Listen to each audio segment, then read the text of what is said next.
Hi there. Today we're going to add another segment to the discussion on win-win. This is actually part 4. Part 1, we introduced the concept of win-win. Part 2, we talked about the rules. Part 3, how you make it operational. Today we're going to talk about part 4, scarcity versus abundance. That's our topic. Okay. So in part 1, we introduced this matrix where we're talking about, if selling is about establishing and elevating relationships over time, there are 4 possibilities for a relationship. There's you and me. There's I, generally we're talking about the seller, and the other person, you, the buyer, and I can win or lose. You as a buyer can win or lose, and therefore there are 4 possible outcomes. We can both win, we can both lose. I can win at your expense, or I can take one for the team. I lose and you win. And that's all explained in part 1. Part 2 talks about the rules for playing win-win. You can't play alone, open, honest, upfront communication, neither creating nor accepting a lose. And that's what we're going to talk about today in more detail, and that there's always another way. All of that's explained in part 2. Part 3 talks about how you make it operational and listening to your gut. And a lot of people have found real help and insight in that notion. But this last one, I think, is important just to call out, because everybody's like, yeah, win-win, I get it. And they've gotten past, the Mr. Nice Guy or goody two-shoes and actually believe in the concept.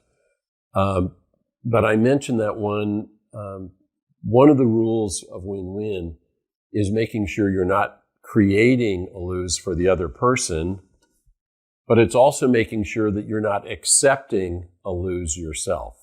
And again, I went into more detail of that in part 2. But, sort of the underlying issue for all of this, and a thing that you really need to get straight in your own thinking, is you're not for everyone.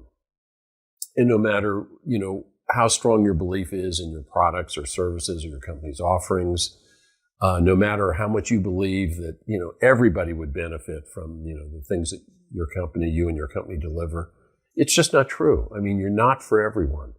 And for a long time, I think I, as a seller, and I think many folks in sales today feel, if I had just been, more with it, or if I'd been more glib, or if I'd been more on top of my game, or if I'd been technically sharper, I would have been able to drag this one across the goal line.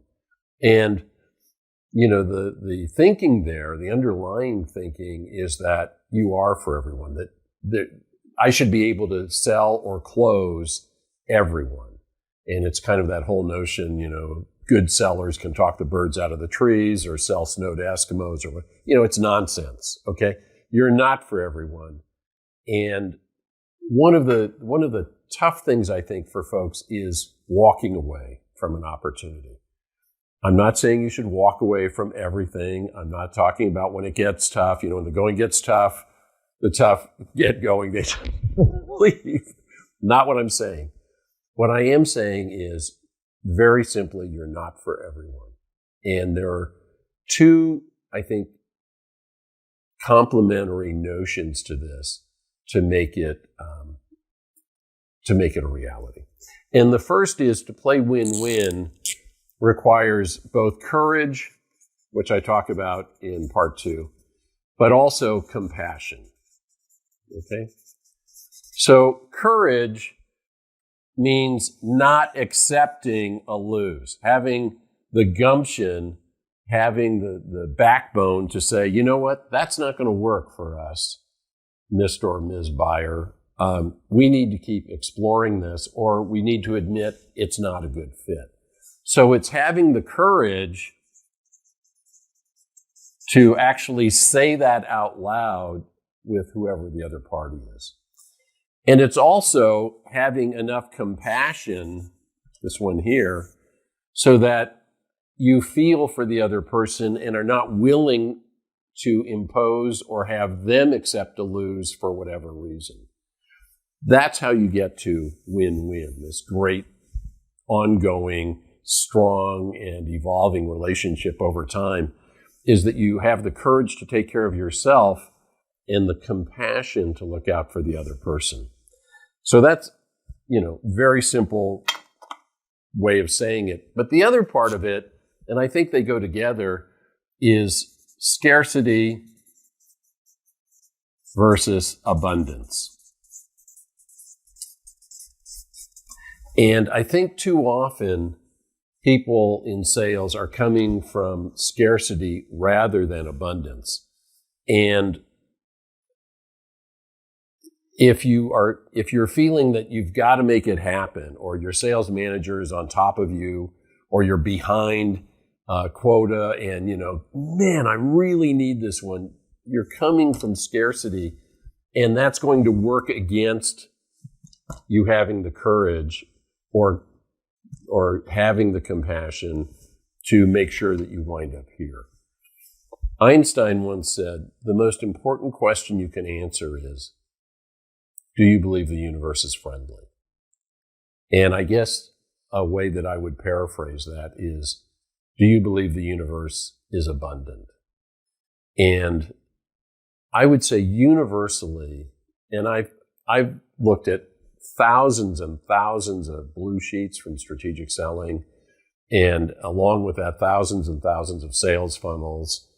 And what I can say almost universally, with very few exceptions, unless you've got, like Zoom has a really hot product during COVID times and all that. And there's certain people, Sun Microsystems, they had a hot product back in the day before, graphics became much simpler and faster and cheaper. Unless you're in one of those special places at lucky time. What I can tell you is most reps do not have enough good stuff going. And so they've got marginal or even less than marginal business in their pipelines, in their sales funnels that they're trying to drag along or hope against hope that somehow it's going to close. And even if it does, it's not going to turn into great business because it's not a great fit.